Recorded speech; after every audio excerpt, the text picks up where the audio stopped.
రాష్ట్రంలో కార్పొరేట్ కళాశాల ఆగడాలు పెద్ద ఎత్తున పెరిగిపోతా ఉన్నాయి. ముఖ్యంగా శ్రీ చైతన్య నారాయణ లాంటి కార్పొరేట్ కళాశాలలు ఫీజుల కోసం విద్యార్థుల్ని రాష్ట్ర వ్యాప్తంగా తీవ్రంగా ఒత్తిడి చేస్తా ఉన్నారు, వేధింపులకు గురి చేస్తా ఉన్నారు. మొత్తం మార్చి 1 నుంచి ఇంటర్మీడియట్ పబ్లిక్ పరీక్షలు ప్రారంభమవుతా ఉన్నాయి. ఈ నేపథ్యంలో సుమారు 5 లక్షల మంది విద్యార్థులు పరీక్షలకు హాజరవుతా ఉన్నారు. ఈ పరీక్షలకు హాజరయ్యే విద్యార్థుల వద్ద నుంచి చైతన్య నారాయణ లాంటి కాలేజీ యాజమాన్యాలు ఫీజుల కోసం తీవ్రంగా ఒత్తిడి చేస్తా ఉన్నారు. ఇప్పటికే టర్మ్ ఫీజుల పేరుతోటి విద్యార్థుల దగ్గర నుంచి ఫీజులు వసూలు చేశాయి. మొన్ననే సంక్రాంతి ఫెస్టివల్ పూర్తయింది. సంక్రాంతి పండగ పూర్తయి సెలవులు అయిపోయిన తర్వాత తిరిగి కాలేజీలకి విద్యార్థులు వస్తే మీరు ఫీజులు చెల్లిస్తేనే కాలేజీ లోపలికి రావాలని కాలేజీ యాజమాన్యాలు ఈ రోజు విద్యార్థుల్ని తీవ్రంగా హింసిస్తా ఉన్నాయి. విద్యార్థుల్ని గేటు బయటకు పంపించి ఫీజు పే చేస్తేనే మీరు లోపలికి రావాలి, హాస్టల్కి రావాలని కాలేజీ యాజమాన్యాలు విద్యార్థుల్ని హింసించడం అనేది చాలా దుర్మార్గమైన చర్య. ఈ రోజు చైతన్య నారాయణ లాంటి వాళ్ళు, ముఖ్యంగా కూటమి ప్రభుత్వం అధికారం చేపట్టిన ఈ 7 నెలల కాలంలో నారాయణ గారు మంత్రి అయిన తర్వాత కార్పొరేట్ కాలేజీల ఆగడాలు పెద్ద ఎత్తున పెరిగిపోయాయి. ఈ రాష్ట్రంలో అడ్డగోలుగా ఫీజులు వసూలు చేస్తా ఉన్నాయి. సుమారు ఈ ప్రభుత్వం అధికారం చేపట్టిన 7 నెలల్లోనే కార్పొరేట్ కాలేజీలు నీట్ కోచింగ్ పేరుతో, ఐఐటి కోచింగ్ పేరుతో సుమారు 40% అడ్డగోలుగా ఫీజులు పెంచాయి.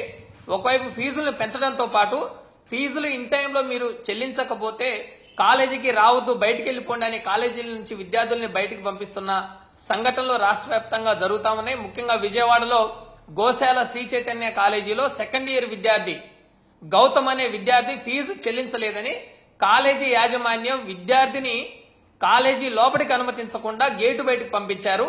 మేము 20,000 పే చేశారు ఆ తండ్రి, ఇంకో 50,000 పే చేస్తేనే మీరు కాలేజీలోకి రావాలని కాలేజీ యాజమాన్యం హుకుం జారీ చేసి విద్యార్థిని, ఆ విద్యార్థితో పాటు వచ్చిన తండ్రిని బయటకు పంపించి మీరు ఫీజు పే చేస్తేనే లోపలికి రావాలి, 50,000 ఫీజు కడితేనే లోపలికి రండి అని గేటు బయటకు పంపించారు. ఇది చాలా అమానుషమైన ఘటన.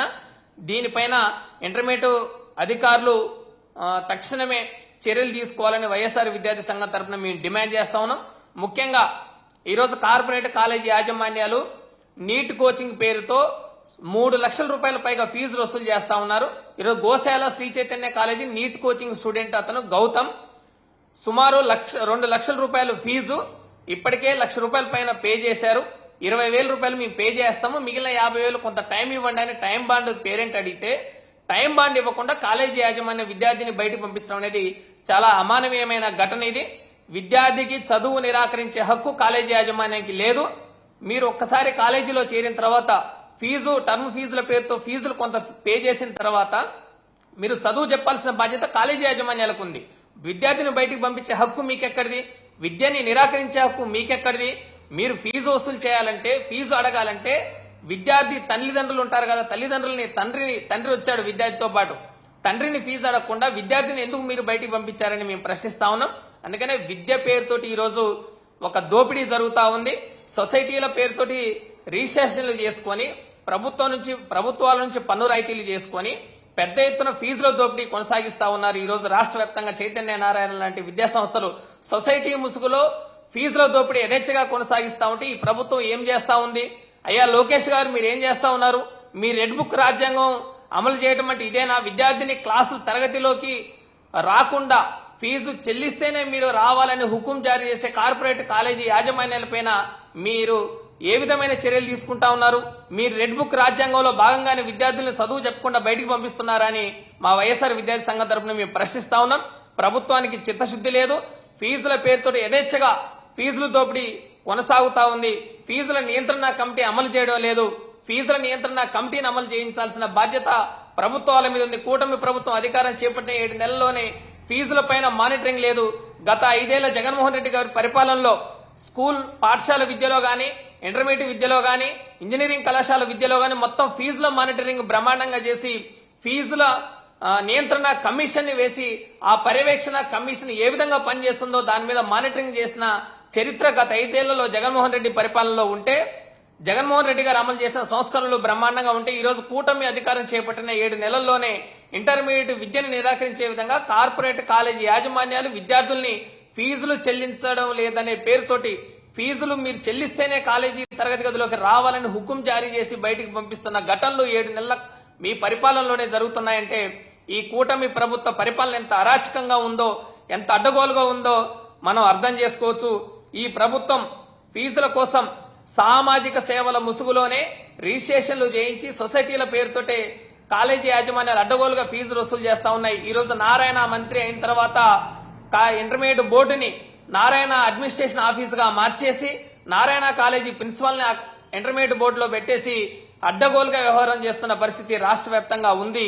ఫీజుల పేరుతోటి యాజమాన్యాలు హింసిస్తున్న ఈ నేపథ్యంలోనే, ఈ ఘటనల నేపథ్యంలోనే ఇంటర్మీడియట్ బోర్డు అధికారులు స్పందించాలి, కాలేజీ పైన క్రిమినల్ చర్యలు తీసుకోవాలి, కాలేజీ గుర్తింపుని రద్దు చేయాలని చెప్పేసి వైఎస్ఆర్ విద్యార్థి సంఘం తరఫున మేము డిమాండ్ చేస్తా ఉన్నాం. ఇప్పటికే విద్యార్థి గేటు ముందు ఆందోళన చేసిన సంఘటన మనం చూసాం. గౌతమ్ అనే విద్యార్థి, అటువంటి విద్యార్థులు ఈరోజు నీట్ కోచింగ్ పేరుతోటి 3 లక్షల రూపాయల అడ్డగోలుగా ఫీజులు వసూలు చేస్తా ఉంటే, ఫీజుల ప్రామాణికతని ఈ కూటమి ప్రభుత్వం 40% ఫీజులు పెంచేస్తే 7 నెలల కాలంలో మీ ప్రభుత్వం ఏ కాలేజీ మీద చర్యలు తీసుకుందో చెప్పాలని మేము డిమాండ్ చేస్తా ఉన్నాం. గతంలో జగన్మోహన్ రెడ్డి గారి పాలనలో చైతన్య నారాయణ కాలేజీ యాజమాన్యాలు అడ్డగోలుగా వ్యవహరిస్తే వాటిపైన చర్యలు తీసుకున్నారు. ఆ కాలేజీ గుర్తింపును కూడా రద్దు చేశారు. ఆ కాలేజీని బ్లాక్ లిస్ట్ లో పెట్టిన ఘటనలు మన కళ్ళ ముందున్నాయి.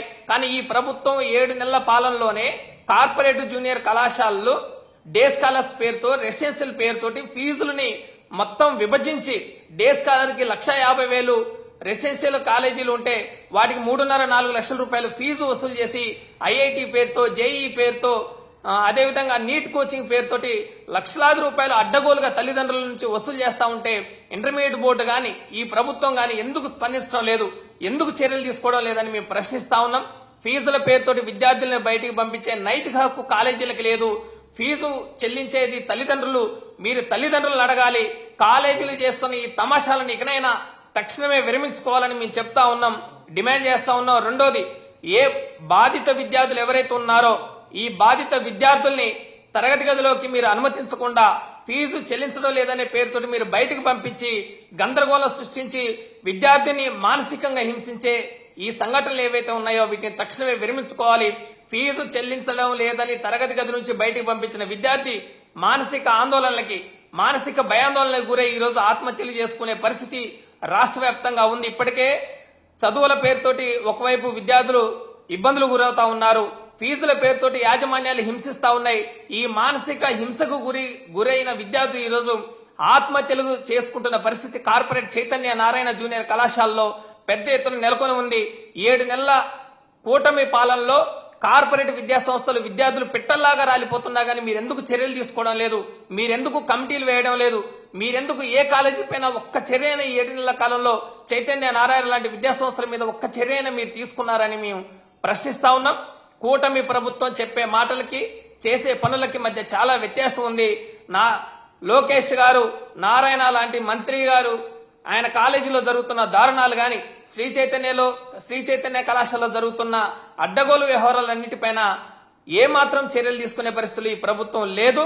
విద్యార్థుల్ని మానసికంగా హింసించి ఫీజుల కోసం ఒత్తిడి చేస్తున్న కార్పొరేట్ విద్యా సంస్థలపైన, తీవ్రమైన ఒత్తిడి గురవుతున్న విద్యార్థులపైన యాజమాన్యాలు చేస్తున్న ఈ ఒత్తిడికి ఏవైతే ఉన్నాయో దానిపైన చర్యలు తీసుకోవాల్సిన బాధ్యత ఈ ప్రభుత్వం మీద ఉంది. ఈ ప్రభుత్వం ఈ కూటమి పాలనలో ఇంటర్మీడియట్ విద్యారంగం మొత్తం సంస్కరణల పేరుతో నిర్వీర్యం చేస్తా ఉన్నారు. పాఠశాల విద్యను నిర్వీర్యం చేస్తా ఉన్నారు. ఇంటర్మీడియట్ బోర్డుని కూడా మంత్రి నారాయణకి ఒక అడ్మినిస్ట్రేషన్ ఆఫీస్ గా, ఆయన నారాయణ సెంట్రల్ ఆఫీస్ గా మార్చివేస్తున్న సంఘటనలు మనం కళ్ళ ముందు ఉన్నాయి. ఒకవైపు ఇంటర్మీడియట్ ఫస్ట్ ఇయర్ పరీక్షలు మేము రద్దు చేస్తామని ప్రభుత్వం సంస్కరణల పేరుతోటి ఒకవైపు ఇది చేస్తా ఉంటే, రెండో వైపు ఫీజులు చెల్లించలేదని తల్లిదండ్రుల్ని, విద్యార్థుల్ని హింసించి విద్యార్థుల్ని తరగతి గదిలోకి అనుమతించకుండా, క్లాసులకు అనుమతించకుండా బయటికి పంపించేసి కాలేజీ యాజమాన్యాలు అడ్డగోలుగా వ్యవహరిస్తా ఉన్నాయి.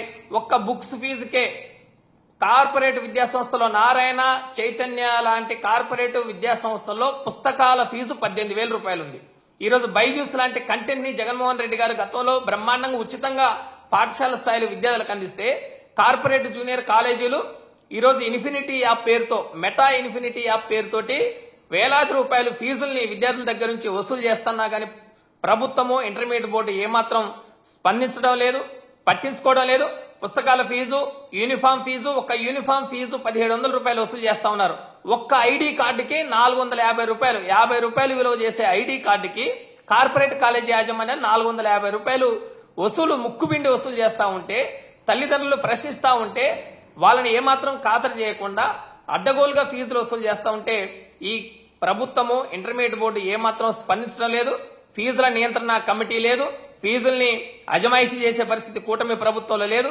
కేవలం రెడ్ బుక్ రాజ్యాంగం, ఏ విధంగా డైవర్స్ పాలిటిక్స్ లో భాగంగా రెడ్ బుక్ రాజ్యాంగాన్ని తీసుకొచ్చారో లోకేష్, ఈ రోజు ఇంటర్మీడియట్ జూనియర్ కాలేజీల్లో కూడా ఫీజులు చెల్లించలేదనే కారణంతో విద్యార్థుల్ని బయటకు పంపించేసి అకాడమిక్ పుస్తకాల స్థానంలో రెడ్ బుక్ రాజ్యాంగాన్ని అమలు చేసే ఒక దారుణమైన, దయనీయమైన పరిస్థితి ఈ కూటమి ప్రభుత్వంలో ఉంది.